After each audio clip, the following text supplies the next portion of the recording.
अनवल्या झाडाला झाली घेतली वैऱ्याचा बळी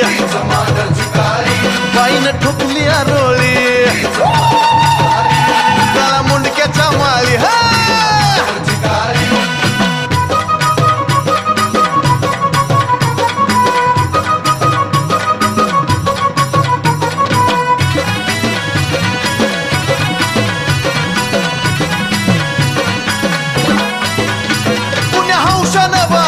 बाईचं डोंगरी मंदिर